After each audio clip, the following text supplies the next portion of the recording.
ఆస్ట్రేలియాలో ₹1,00,00,000 నుంచి 5 కోట్ల వరకు జీతం సంవత్సరానికి. నిజమేనా? అసలు ఏ ఫీల్డ్ కి ఎంత వస్తుంది? కొన్ని సార్లు వింటూ ఉంటాం కదా, ఇండియాలో సంవత్సరం సంపాదన, ఆస్ట్రేలియాలో నెల సంపాదన అని. సో దాని గురించి తెలుసుకోవాలంటే మీరు చేయాలి అనుకుంటున్న కోర్స్ టైప్ చేసి ఆస్ట్రేలియా కంపెనీస్ లింక్డ్ఇన్ లో పోస్ట్ చేసిన మీ కోర్స్ కి సంబంధించిన పొజిషన్స్ యొక్క జీతాలు చూడండి, మంచి క్లారిటీ వస్తుంది.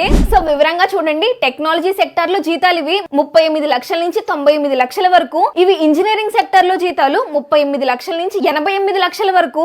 ఇంకా హెల్త్ కేర్ లో జీతాలు 36 లక్షల నుంచి, కన్సల్టెంట్ అయితే 2,75,00,000 జీతాల వరకు ఉన్నాయి. ఫినాన్స్ లో జీతాలు 33 లక్షల నుంచి 1,65,00,000 వరకు. ఎడ్యుకేషన్ సెక్టర్ లో జీతాలు 36 లక్షల నుంచి 1,10,00,000 వరకు.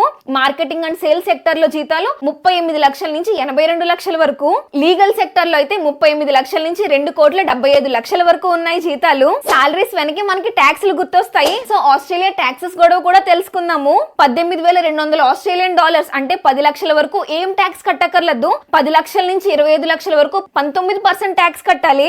అదే 25 లక్షల నుంచి 66 లక్షల వరకు సంపాదిస్తే 32% ట్యాక్స్ కట్టాలి. 66 లక్షల నుంచి 99 లక్షల వరకు సంపాదిస్తే 37% ట్యాక్స్ కట్టాలి. ఇంకా 99 లక్షలు దానికన్నా ఎక్కువ సంపాదిస్తే 45% ట్యాక్స్ కట్టాలి.